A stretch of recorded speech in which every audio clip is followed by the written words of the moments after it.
El bosque nublado subtropical ha sido una zona propicia para el desarrollo del mestizaje y la explotación de plantas medicinales como la cascarilla, de donde se obtiene la quinina, que fue el primer remedio contra la malaria. En Ecuador, la malaria es una enfermedad producida por el Plasmodium vivax o falciparum. Los síntomas característicos son la fiebre con escalofrío que sacude la cama del paciente recostado y la copiosa sudoración que sigue al periodo febril. Además, una coloración amarillenta en la piel y las conjuntivas y el dolor en el hígado.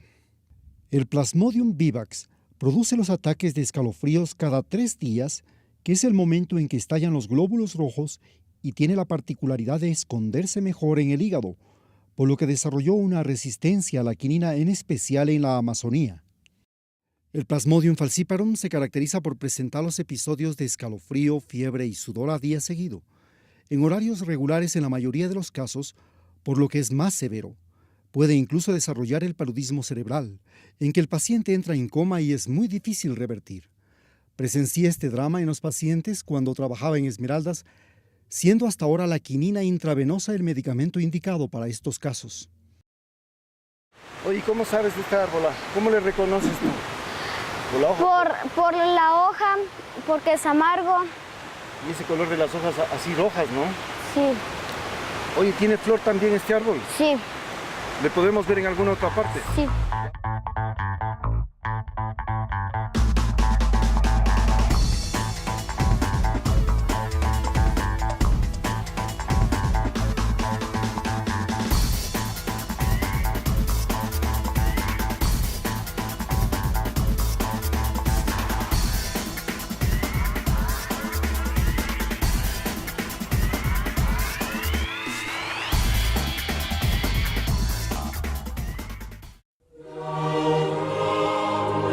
El uso de la cascarilla cambiaría la medicina occidental. Por primera vez había un remedio universal para una enfermedad. Antes de la quinina, los médicos extendían recetas en que mezclaban partes de animales, plantas y minerales para curar en las llamadas fórmulas magistrales que los boticarios preparaban. En Madrid funcionaba ya desde antes la Real Farmacia, dependiendo directamente de las autoridades del reino, de manera que allá pues tenía que ir todo y de ahí repartirse primero a la población de España mismo, donde había la malaria, y también a otros países. Las epidemias de la conquista y la colonia diezmaron a los indígenas más que a los mestizos y negros, por lo que estos comenzaron a ser más frecuentes en las zonas tropicales y subtropicales. A mediados del siglo XVII, la cascarilla permitió a los ricos de la Sierra Sur consolidar un poder económico con la exportación de la cascarilla a Europa por las guerras napoleónicas. En 1804, este pasó a ser el primer producto de exportación serrana. Y ahí entonces pues ya se supo de reinos como el de Inglaterra y el de Francia, de que ese era el remedio. Aquí mientras tanto surgió un gran contrabando, hasta de las propias autoridades de Loja y de Cuenca.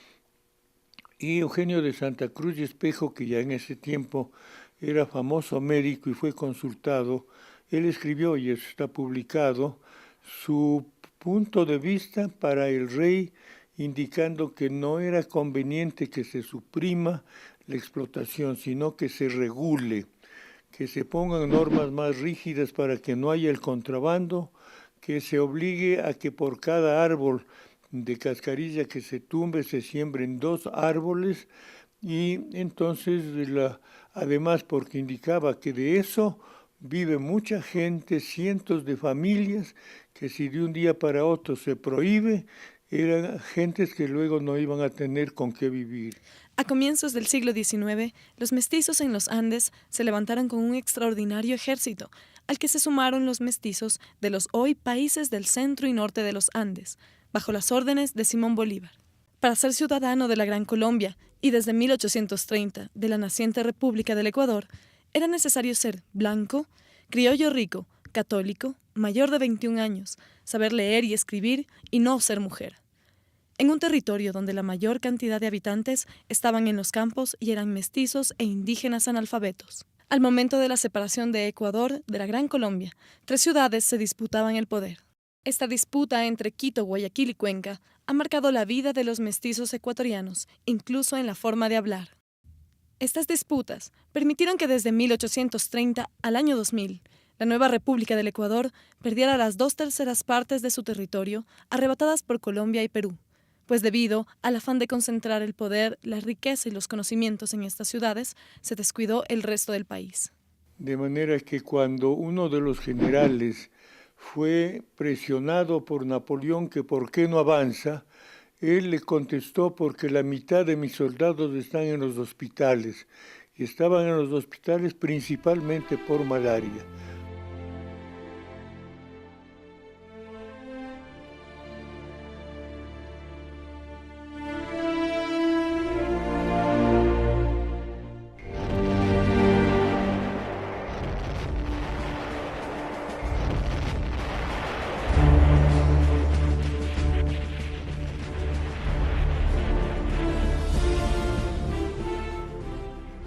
A mediados del siglo XIX, cuando los nuevos imperios comerciales de Europa, como Francia e Inglaterra, invadieron África, Asia y Oceanía, los presidentes como Borrero y el dictador Ignacio de Vintimilla usaron su influencia en el gobierno para consolidar lucrativos negocios de exportación de cascarilla.